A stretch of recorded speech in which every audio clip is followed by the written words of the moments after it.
जय हिंद बच्चों, कैसे हो? उम्मीद करते हैं आप लोग अच्छे होंगे। प्यारे बच्चों, आज का क्लास लेके फिर आप सबके बीच उपस्थित हो गए हैं। आज के क्लास में हम लोग बात करने वाले हैं रेबीज के बारे में। रेबीज क्या होता है, इसका संक्रमण क्या है, लक्षण क्या है, रोकथाम उपचार क्या है, आज के क्लास में विस्तार से बात करने वाले हैं। क्लास के अंत तक बने रहिएगा अगर आपको रेबीज अच्छे तरीके से समझना है तो। आज के क्लास में हम आपको रेबीज का एक एक चीज बहुत बारीकी से बताएंगे। रेबीज से बचने के लिए क्या करना चाहिए आज ही के क्लास में डिस्कस करेंगे। इसके अलावा अगर रेबीज हो जाता है तो क्या करना चाहिए, रेबीज किसके द्वारा होता है, कैसे होता है, पूरी जानकारी इस क्लास में देंगे। पुनः कह रहे हैं क्लास के अंत तक बने रहिएगा। रेबीज जो बीमारी होता है एक कुत्तों के काटने से होता है, ऐसा हम लोग जानते हैं। लेकिन आपको बता दें कि रेबीज जो बीमारी होता है कुत्तों के अलावा अन्य जानवर के काटने से भी होता है। हम लोग यही जानते हैं कि जो रेबीज बीमारी होता है एक कुत्तों के काटने से होता है, लेकिन रेबीज बीमारी कुत्तों के अलावा बंदर, बिल्ली या अन्य जंगली जानवर के काटने से भी होता है। रेबीज बीमारी में वायरस काम करता है, अर्थात कह सकते हैं यह एक विषाणु जनित मानव रोग होता है। इस रोग को उत्पन्न करने के लिए विषाणु जिम्मेदार है, जीवाणु जिम्मेदार नहीं होता है।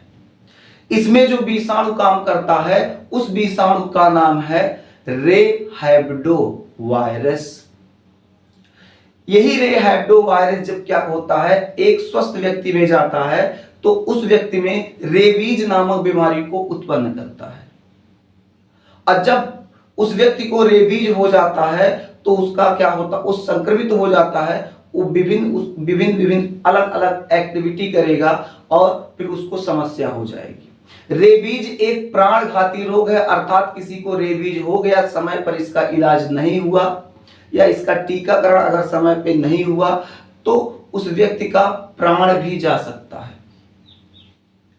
यानी रेबीज से हमको पूरी तरह से सावधान रहना है। अगर कुत्ता काट रहा है तो डॉक्टर की सलाह लेना है, अन्यथा फिर हमारे लिए फिर समस्या खड़ी हो जाएगा। तो आप सबसे पहले एक नन्हा मुन्ना अच्छा सा हेडिंग कर लो रेबीज। रेबीज के बारे में आपको पूरी जानकारी देंगे। पहले हेडिंग करो रेबीज, हेडिंग कर लो आप लोग रेबीज। अभी थोड़ा देर पहले आपको बताए थे रेबीज एक विषाणु जनित मानव रोग होता है, अर्थात इस रोग के लिए जिम्मेदार कौन है जी, विषाणु। कौन सा विषाणु, रेहैब्डो वायरस। रेहैब्डो वायरस कहो चाहे विषाणु कह लो। तो इसको आप नोट कर लीजिए, यह एक मानव, यह एक विषाणु जनित, लिखो यह एक विषाणु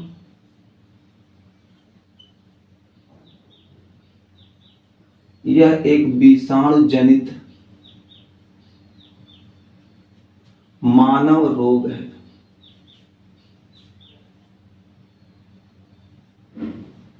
रोग है। इसमें कौन सा वायरस काम करता है तो रेहैब्डो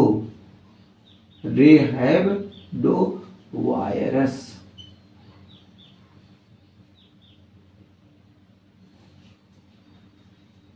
अब कहोगे सर इसका संक्रमण कैसे होता है,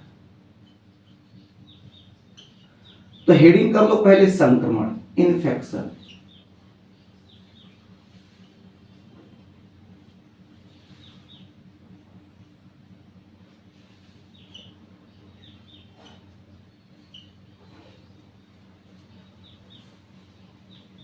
इन्फेक्शन,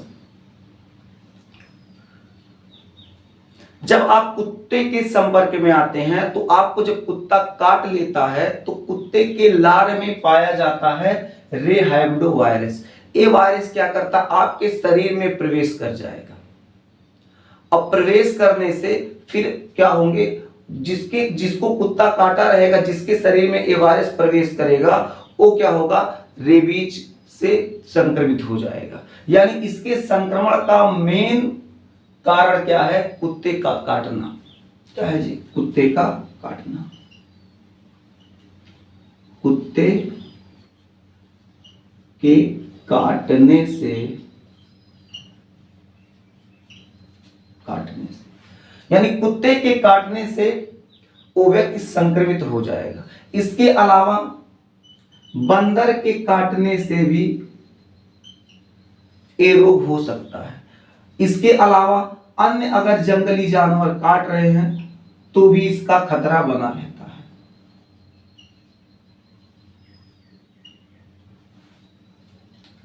तो इसके संक्रमण का मेन कारण अगर बात करें तो कुत्ते या बंदर का काटना है। इसके अलावा बिल्ली या अन्य कोई जंगली जानवर काट रहा है तो उससे भी रेबीज हो सकता है।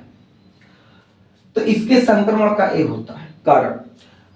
बात करें रेबीज क्या करता है, अगर किसी को रेबीज होता है तो रेबीज में जो वायरस होता है रेहैब्डो वायरस, ये क्या करता है, जब शरीर में प्रवेश करता है तो सीधे अटैक आपके नर्वस सिस्टम यानी तंत्रिका तंत्र पर करता है, सीधे तंत्रिका तंत्र को प्रभावित करेगा। और आप जानते हैं ब्रेन के बाद जो आपका बाकी सब काम धाम देखता है वो आपका नर्वस सिस्टम ही होता है। अब नर्वस सिस्टम को डिस्टर्ब कर देगा तो पूरा शरीर डिस्टर्ब हो जाएगा। बात करें इसके लक्षण की तो सिम्टम क्या दिखेगा,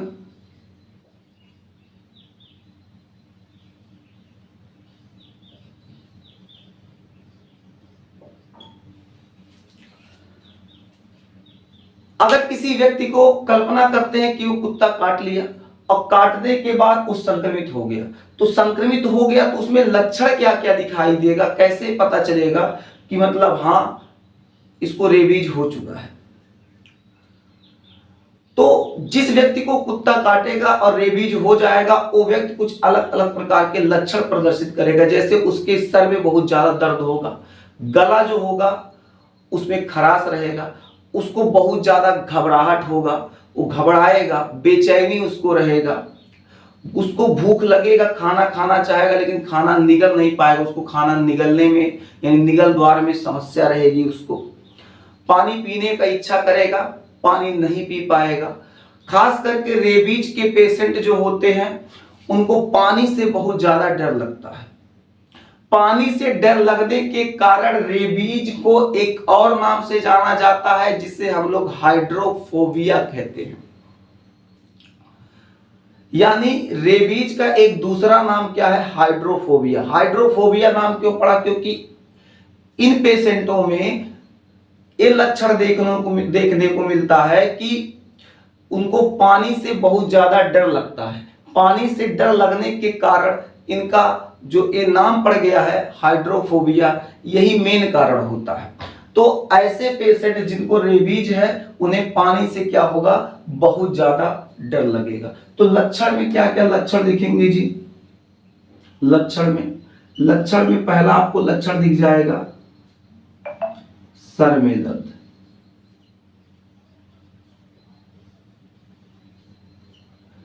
इसके अलावा घबराहट,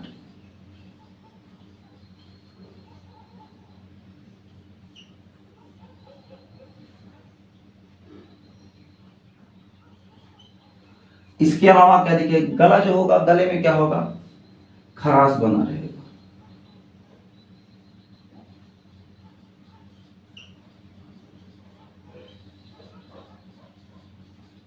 तथा खाना निकलने में उसको क्या होगा, दिक्कत होगा, खाना नहीं निकल पाएगा सही से।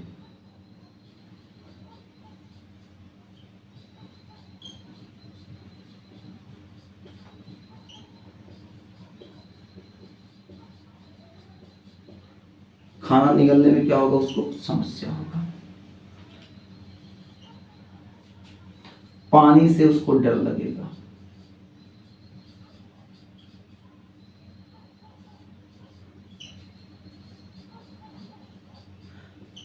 पानी से डर लगेगा, इसलिए इसको हम लोग क्या कहते हैं, हाइड्रोफोबिया।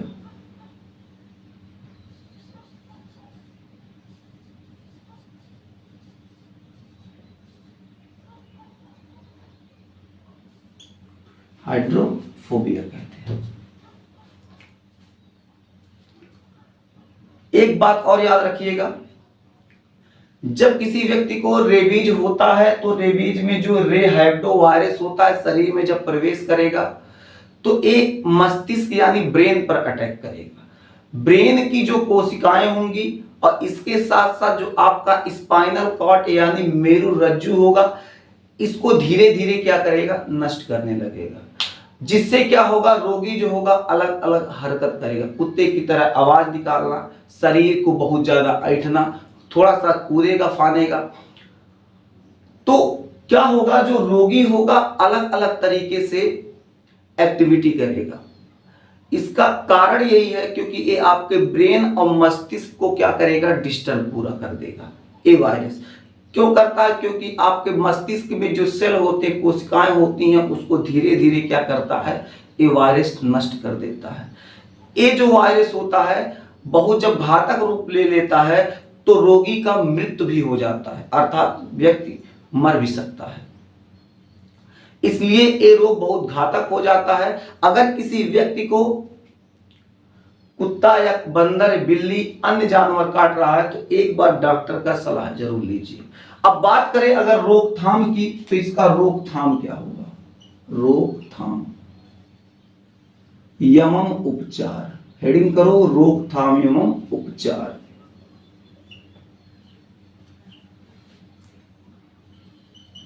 रोकथाम एवं उपचार। अगर कोई व्यक्ति कुत्ता, बिल्ली, इन सब चीजों को पालने का शौकीन है, उसका बच्चा लेके आ रहा है घर में पालने के लिए, तो लाए, बिल्कुल बेशक पाले, कोई दिक्कत नहीं है। लेकिन उस बच्चे को वैक्सीनेशन करा दे। उस बच्चे, कुत्ते के बच्चे के लिए एक टीका आता है, इंजेक्शन, उसको ले जाए अस्पताल में, एक वैक्सीन लगवा दे, टीका लगवा दे। जिससे क्या होगा, वो क्या होगा, जब आपको चाटेगा या फिर काटेगा, भाई घर में है तो चाट काट सकता है, कोई दिक्कत नहीं है, तो चाटेगा काटेगा तो उससे क्या होगा, आपको रेबीज का खतरा नहीं होगा। तो सबसे पहला रोकथाम याद रखिएगा, अगर हम लोग कुत्ता या बिल्ली या अन्य जानवर लाते हैं, उसको पालते हैं, तो क्या करते हैं, उसके लिए क्या करें, टीकाकरण कराएं। टीकाकरण को इंग्लिश में वैक्सीनेशन बोलते हैं। उस जानवर का क्या करा दीजिए, टीकाकरण करा दे। ये पहला रोकथाम हुआ।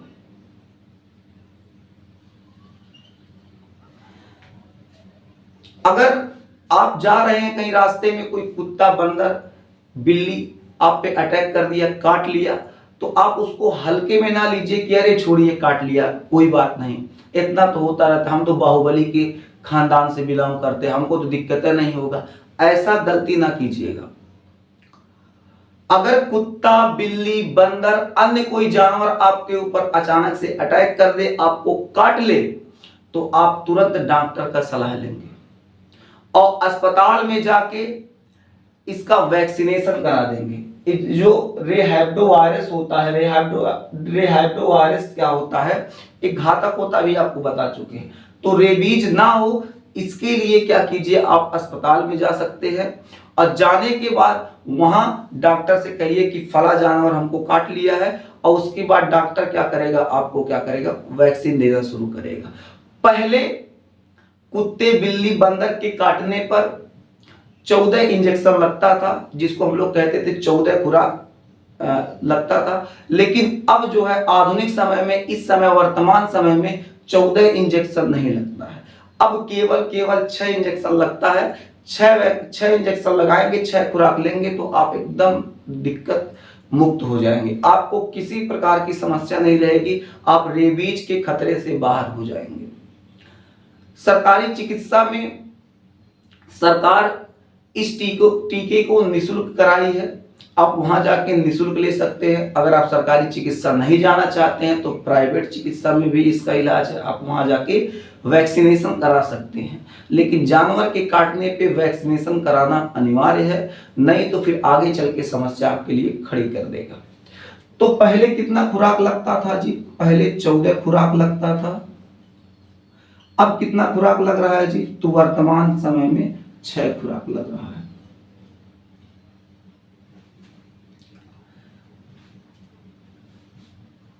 तो ये हो गया पूरा आपका रेबीज का क्लास। उम्मीद करते हैं आपको ये पूरा क्लास समझ में आया। अगर आपको क्लास में थोड़ा सा समस्या है तो वीडियो को पीछे करके फिर से देखिएगा, आपको पूरा क्लास बेहतर तरीके से समझ में आएगा।